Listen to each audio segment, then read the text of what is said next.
how to legally write off your truck or SUV.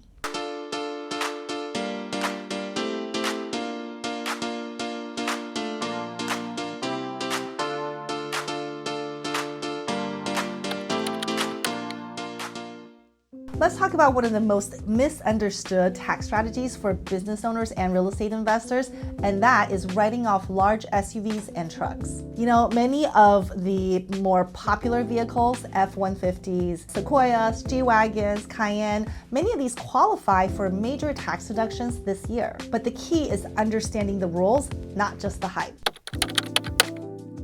So why do these vehicles qualify? I mean, I just named a couple of them, but there are so many others. Effectively, these qualify for extra special tax deductions because these trucks and SUVs are all over 6,000 pounds when it comes to the gross vehicle weight rating, which is the threshold for maximizing certain accelerated tax write-offs. So you see, the tax code allows for larger deductions because the vehicles are treated differently than just regular passenger cars. And in this context, you're not writing off just a luxury personal vehicle, you are writing off a car for business use purposes. And this is allowed under Section 179. What's Section 179? Well, in plain English, it means that you can deduct all or part of the cost of a qualifying equipment, and in this case, vehicle, in the year that you put it into service. But here's the thing, it's not automatic, and just because you buy a car does not mean you automatically get to write it off.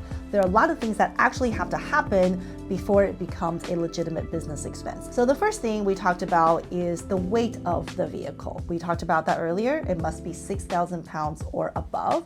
The other part is that it needs to be on a truck or SUV frame. For most large vehicles of that size, it typically is going to be on a truck or SUV frame. And then the third part, which is the most important part, is that you need to be able to substantiate that you are utilizing the car or truck for your real estate or a business.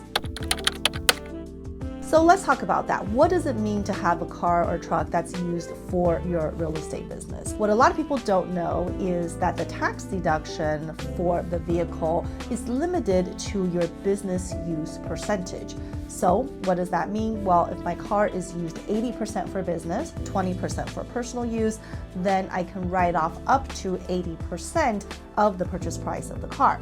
Alternatively, if I'm using this vehicle 70% for business, then I'm writing off 70% of the associated car expenses as it relates to my business.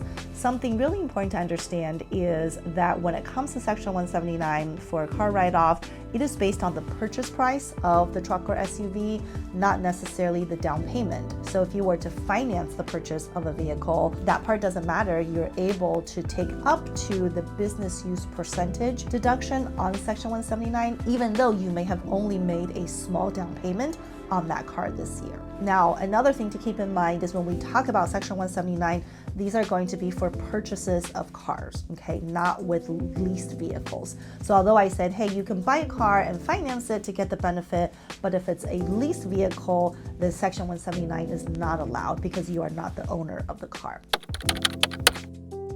Speaking of ownership, I'm going to talk about one of the biggest myths with respect to car write-offs, and that is the fact that the car itself does not need to be titled in your LLC or your corporation. Even if a car is owned by you personally, you can still take advantage of Section 179 and the car-related expenses as long as you can show that the car itself is used for business purposes.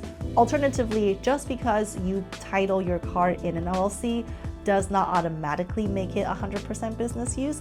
You still have to be able to substantiate that the car itself was indeed used for business purposes. The IRS cares about how the car is utilized more so than how title is held.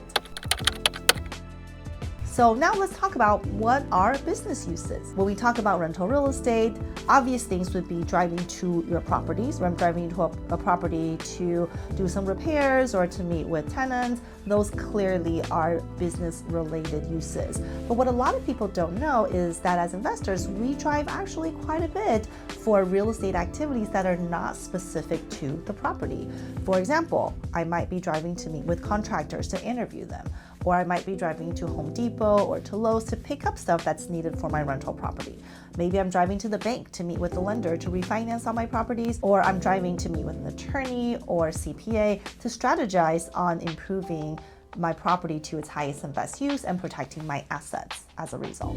And real estate investors, we're all really great at networking. So whether you're going to networking events or educational events, or maybe just meeting with potential investors or partners you might do future deals with, those are also potential business use miles that could be very impactful. Now, I mentioned the word miles because it's super important for you to track your miles. Why? Because only with mile tracking are you able to substantiate the business use percentage. For example, if I drove 10,000 miles last year, of which 8,000 of that was for business activities, then 80% of my car is utilized for business purposes. What doesn't count for business use? Dropping your kids off at school, you going to the grocery stores, or you just commuting to work every day. And when it comes to maximizing tax deductions, tracking is going to be everything. I just talked about how, it's really important to track your miles. I know a lot of times people tend to think that sounds really burdensome, but there are a lot of apps that you can use that will help you to automate the tracking of your car utilization as well. And in fact, if in your real estate business you travel pretty consistently month after month or week after week to the same locations, the IRS does allow you to keep a detailed tracking of a couple months and then extrapolate that percentage for the rest of the year. All right, beyond the list that I mentioned earlier, a couple other cars come to mind. The GMC Yukon, the Audi Q7, one of the Infiniti large trucks or SUVs. Some Tesla models are also over the weight limit. There are many trucks and SUVs beyond the ones I just listed.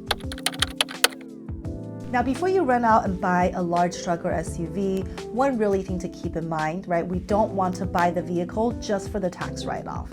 If you need a large truck or SUV for your business, then great. It also potentially comes with some significant tax benefits. But if you do not need a vehicle, then generally that's not the highest and best use of your money. That money may better well be spent on acquiring your next investment property, or maybe rehabbing a property in your current portfolio where you can then increase the rental income associated with that. Tax savings should enhance a decision on something that already makes sense to do, not drive the purchase of something that was never needed in the first place. So as you can see, Section 179 could be a powerful tool when it comes to maximizing tax deductions for a car purchase. But you have to make sure you are doing all of the right things to legally document business use percentage to then legitimately take advantage of the tax savings. The car write-off is one of the many strategies that real estate investors get to take advantage of to reduce taxes